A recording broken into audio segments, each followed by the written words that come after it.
নমস্কার, আমি ফিজিওথেরাপিস্ট জটাধর দাস। আমার সামনে আমার পেশেন্ট এবং ওনার স্বামী। দাদা, আপনার নাম কি? সুকুমার মণ্ডল। সুকুমার মণ্ডল। কোথায় বাড়ি? শ্রীধরকাঠি। শ্রীধরকাঠি বাড়ি। সুকুমার বাবুর স্ত্রী বৌদির নাম কি? খুকু মণ্ডল। খুকু মণ্ডল। তো ওনার কাছে জেনে নেব ওনার স্ত্রীর কী কী সমস্যা হয়েছিল এবং কদিন আগে থেকে হয়েছিল। দাদা বলুন। ওই বছর খানেক আগের থেকে হয়েছিল।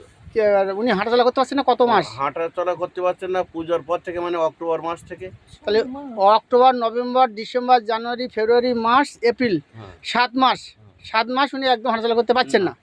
এ মতো পরিস্থিতির মধ্যে দিয়ে আমার শ্রদ্ধেয় দাদা শামসুর গাজী উনি আমাকে ফোন করে নিয়ে এসেছিলেন ফিজিওথেরাপি করবার জন্য। তো উনি একজন সমাজসেবী মানুষ। ওনার কথা মতো কুমারবাবুর বাড়িতে এসেছি, আমি ফিজিওথেরাপি শুরু করেছি। আমি অল্প দিনের মধ্যে আমার পেশেন্ট হাঁটাবো এইটুকু প্রতিশ্রুতি দিয়ে গেলাম। এবং আজকে দাদা ফিজিওথেরাপি করার পরে কী দেখলেন?